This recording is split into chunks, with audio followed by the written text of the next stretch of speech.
C'est un rapport provisoire qui révèle que les 4 bébés morts dans l'incendie qui s'est déclaré samedi dernier à l'hôpital de Linguère, ils sont donc morts par négligence.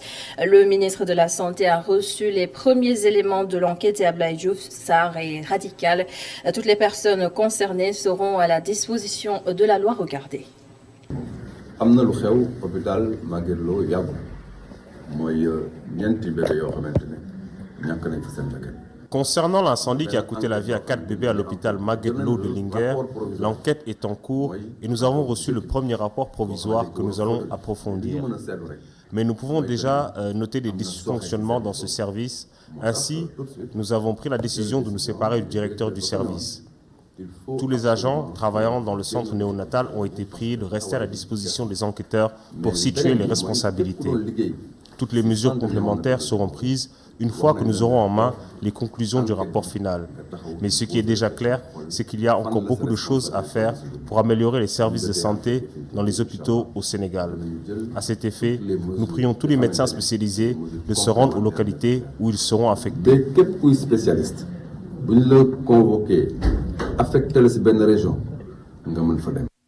Le Sénégal n'a de leçons à recevoir d'une quelconque institution. C'est par ces mots que le porte-parole du gouvernement a rejeté la sommation de la Cour de justice de la CEDEAO de supprimer le système du parrainage sur un délai de 6 mois. Omar Gueye d'ajouter que le Sénégal est une grande démocratie et le parrainage est un système bien citoyen. Les précisions de Mme Abdou Gaye Kassé. Le 3 avril, l'État du Sénégal déclare irrecevable la requête de la Cour de justice de la CEDEAO. Le parrainage dont elle demande la suppression est un système efficace qui consolide la démocratie, déclare Omar Gueye. Si vous allez dans les pays que nous pouvons appeler des pays développés, pour partir aux élections, mais il y a des sortes de parrainages. Ces parrainages-là se font dans la plupart du temps avec des grands électeurs, tels que des députés, tels que des maires et autres. Mais ici, ce qui a été choisi, c'est le parrainage citoyen, pour ne pas exclure les populations qui sont en mesure de voter et qui aussi donnent leur point de vue par rapport à ce système. La question à se poser, c'est s'il n'y avait pas ce parrainage-là. Mais on aurait affaire à au moins, en tout cas selon les estimations, à 139 candidatures. Vous vous rendez compte? 139 candidats en une seule journée pour voter. Il va falloir donc plusieurs jours pour faire une élection.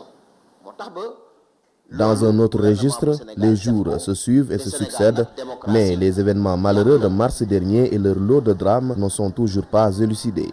Le porte-parole du gouvernement rassure. Omar Gueye indique que le pouvoir travaille âprement pour la mise en place de la commission d'enquête indépendante. Je peux vous assurer que la commission d'enquête sera sur pied. Le gouvernement y travaille. Les termes de référence sont en cours de préparation et cette commission d'enquête verra le jour et sera une commission d'enquête inclusive qui va intégrer en tout cas toutes les personnes susceptibles d'en faire partie pour que la lumière soit faite sur ces événements douloureux et malheureux qui se sont produits chez nous. Dans quelques semaines, l'hivernage s'installe. Le ministre des collectivités territoriales révèle l'anticipation dont le gouvernement a fait preuve. 6 grands bassins de rétention à Keur Massar sont en construction, souligne-t-il. Des ouvrages qui devraient être opérationnels dès la fin du mois de mai. En réalité, la CEDEAO estime que la loi sur le parrainage porte atteinte au principe de la libre participation aux élections, en plus de violer le secret du vote. Les précisions de Cheikh Hassan Affal.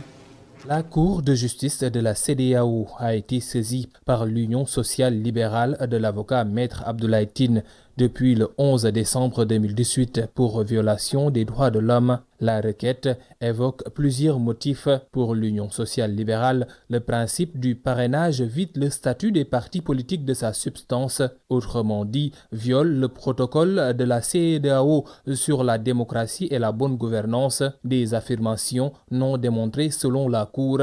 Maître Abdoulaye Tine et ses camarades ont également attaqué le caractère discriminatoire de la loi à leurs yeux. Mais la Cour de justice de la CEDEAO ne constate à ce propos aucune violation de la loi. Cependant, cette juridiction sous-régionale révèle que cette loi sur le parrainage viole le secret du vote en obligeant les électeurs à déclarer à l'avance à quel candidat ils ont l'intention d'accorder leur suffrage, une violation flagrante de la loi selon la Cour qui exige que les formations politiques et les citoyens soient rétablis dans leurs droits, c'est-à-dire la suppression du système de parrainage. La Cour de justice de la CEDEAO a rendu son verdict ce mercredi. La Cour ordonne à l'État du Sénégal de lever tous les obstacles selon ses termes à une libre participation aux élections et le gouvernement a un délai de 6 mois à compter de la notification pour soumettre à la Cour un rapport concernant l'exécution de cette décision. Et pour en revenir à cette conférence de presse du gouvernement aujourd'hui, était également présent le ministre de l'Agriculture. Moussa Baldé a présenté les chiffres de la campagne agricole de cette année, des records, plus d'1 million de production arachidière, soit une hausse de 46%. En plus, la Sonacos a obtenu 67 tonnes, le double de ce qu'elle avait l'année dernière. Le ministre de l'Agriculture, Moussa Baldé, que nous écoutons. Et aujourd'hui, je suis en mesure de vous donner les résultats définitifs de la production pour la campagne agricole qui vient de s'écouler. Et comme c'est des chiffres, je vais vous les lire, comme ça on sera plus précis. Et donc, si on prend le riz, notre production définitivement estimée est estimée à 1 349 723 tonnes, soit plus de 30% que la moyenne des 5 dernières années. En ce qui concerne l'arachide, 1 797 486, plus 46% que la moyenne des 5 dernières années. Les huiliers, l'année dernière, ils avaient seulement collecté 28 000 tonnes. La seule huilerie qui était en campagne, c'était la Sonacos, 26 000 tonnes. Cette année, les huiliers ont collecté 96 690 tonnes. La Sonacos, à elle seule, a collecté 67 242. Copéol, qui n'avait rien collecté l'année dernière, a collecté 18 686 tonnes. West African Oil, 3 634 tonnes. SSI, 7 128 tonnes. Contre donc, comme je l'ai dit, 26 000 l'année dernière. Nommé le 21 avril dernier, le nouveau patron de la police nationale a officiellement pris fonction ce jeudi devant le ministre de l'Intérieur Antoine Félix Diome. L'inspecteur général de police Seydou Bokar Yag a pris des engagements forts pour relever les défis actuels et futurs. Compte rendu de la cérémonie d'installation, Abdourahmane Ly et Seydina Mbaye. L'inspecteur général de la police Seydou Bokar Yag reçoit des mains du ministre de l'Intérieur le fanion de commandement avant d'effectuer sa revue de prise de commandement.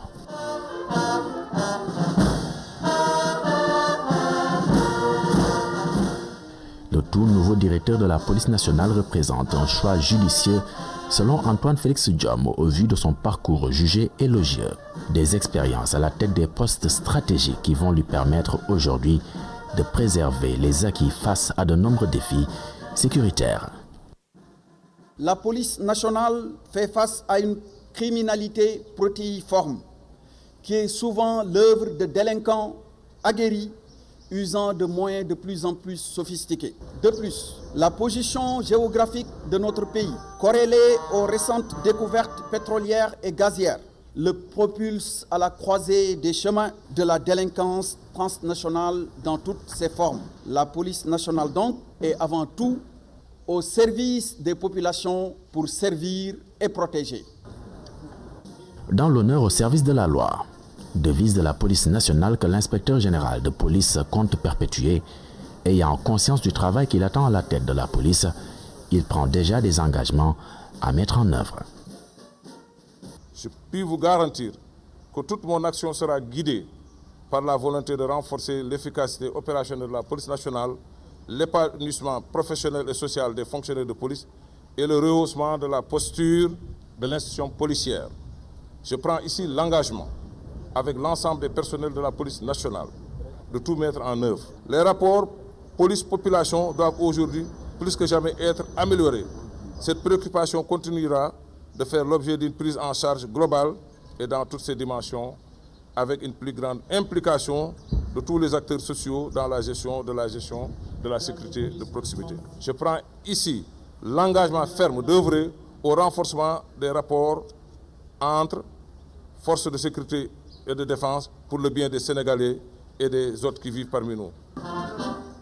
Le nouveau directeur de la police nationale remplace à ce poste l'inspecteur général de police Ousmane Sy, un directeur qui s'est évertué à porter haut le flambeau de l'institution, selon le ministre qui a procédé à sa revue d'adieu avant de prendre congé.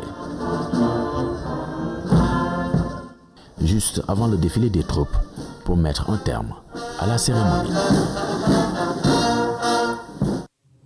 Et pendant ce temps, Abdourahmane Di, le nouveau chef d'état-major général des armées Cherouad, a effectué une visite de prise de contact au camp militaire Semoudimit Diouf de la zone militaire numéro 3 de Kaolack. Discipline, vigilance, solidarité, trois principes auxquels tient énormément le général Cherouad. Correspondance à Damassar et Astumbaye.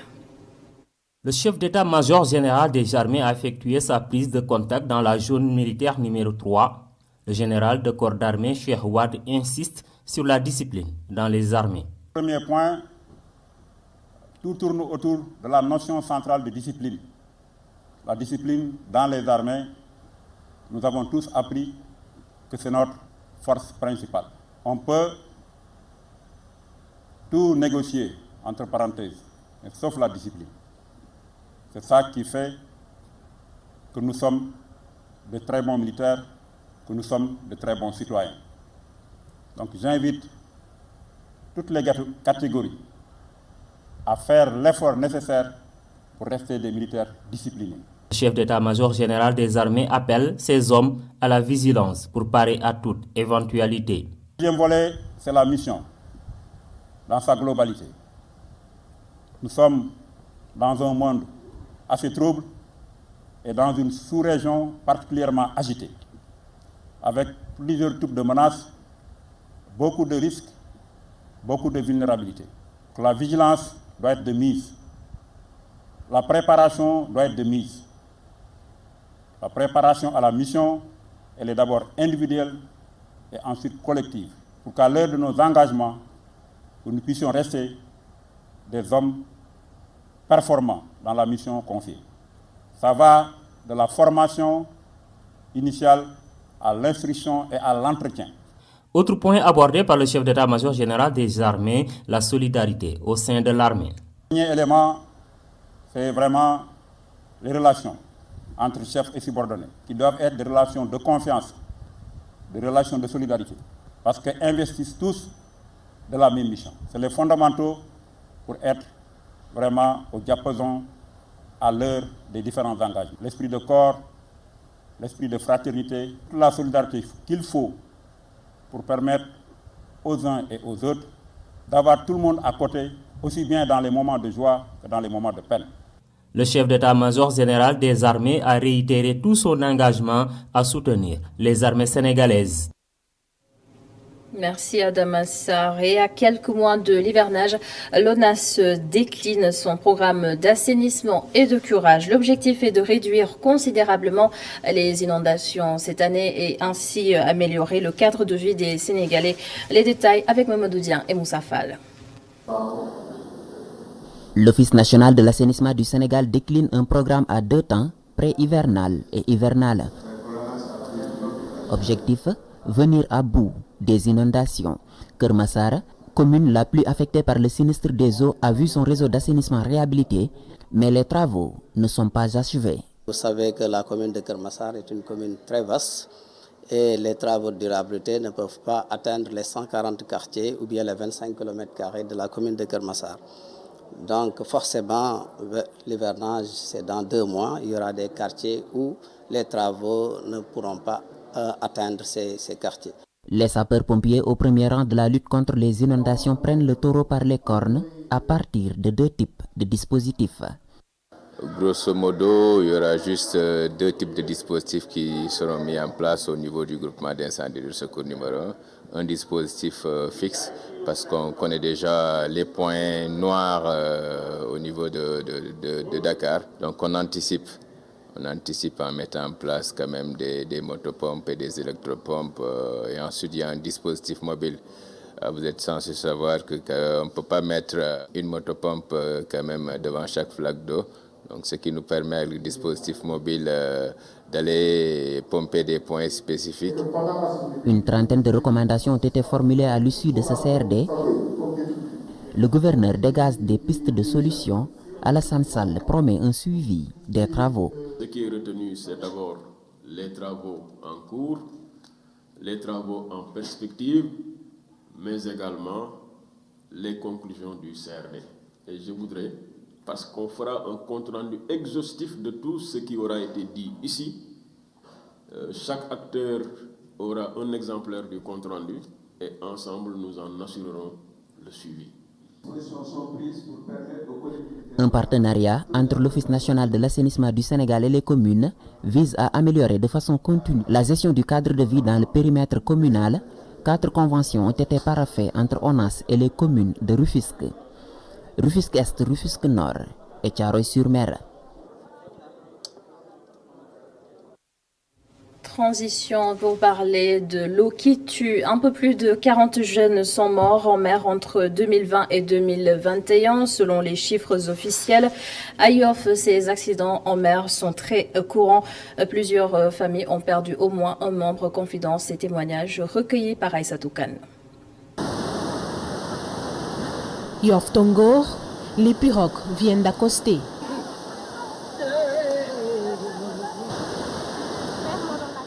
Un des plongeurs est anéanti par le décès des jeunes pêcheurs.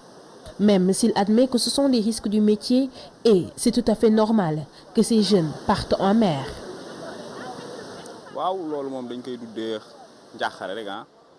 Parce que à côté. On a vécu difficilement ces pertes récemment. Il y a eu un accident. 3 ou 4 personnes de la même famille ont perdu la vie. Mais il faut quand même que les jeunes aillent en mer pour apprendre le métier. La plupart des pêcheurs ici sont allés en mer à bas âge. Ce n'est pas du tout anormal, c'est dans l'ordre normal des choses.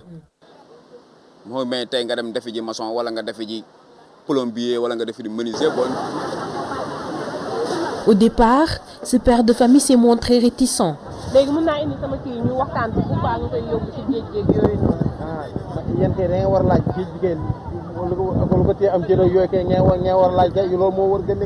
Père et fils de pêcheur, Ibrahim Gueye part en mer avec son fils âgé de 15 ans. Son choix est justifié, nous dit-il.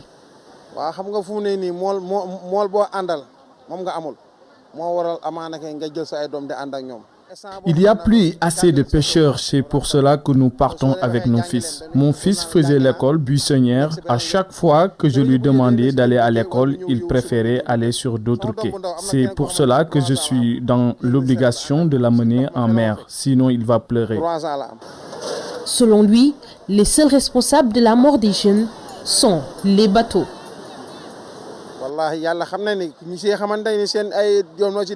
Tous ceux qui ont perdu leur fils en mer, c'est à cause des bateaux qui écrasent les pirogues.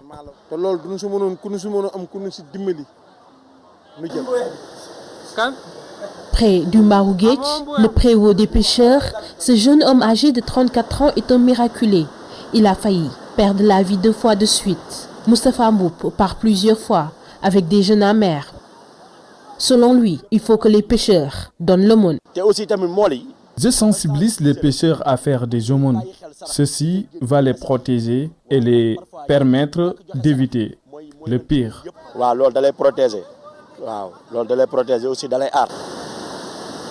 En 2020, 44 jeunes ont été engloutis par les vagues. Pour assurer leur héritage et faire face aux difficultés de la vie, les parents se voient dans l'obligation de pêcher en compagnie de leurs fils pour les accompagner le temps qu'ils prennent les automatismes nécessaires à la survie en mer. À retenir également dans l'actualité de ce jeudi, la semaine mondiale d'action pour l'éducation qui a démarré depuis le 24 avril dernier se poursuit jusqu'au 1er mai. Et vu le contexte de pandémie, le thème de cette édition a été orienté vers le financement de l'éducation pour un système éducatif public résilient pendant et après le Covid-19. Chermo est le directeur exécutif de la COSIDEP. Il répond à Seynabou Babou. La question fondamentale, c'est la question du financement de l'éducation. Financement, parce que vous le savez, notre pays, votre pays, fait partie des pays champions qui met plus de 25,6% de son budget dans l'éducation. Au moment où le monde demande 20%. Nous dépassons les 6%. Donc en termes de volume, de taille, nous sommes un pays champion. Donc la répartition, la distribution du budget, c'est aussi un élément essentiel à surveiller. Et sous cet angle-là, notre pays n'est pas champion. Sur la taille, volume, oui, on est champion, mais sur la répartition, la distribution du budget, il y a encore des efforts à faire. La question des crises, notamment de la Covid-19, nous nous rendons compte que notre réseau scolaire est dans un état délabré. Regardez, vous avez aujourd'hui une école sur deux qui n'a pas d'eau potable. Vous avez aujourd'hui 40% de nos écoles qui n'ont pas de latrine. Alors que la Covid nous dit qu'il nous faut veiller sur l'hygiène. Vous avez 2/3 des écoles qui ne sont pas sécurisées.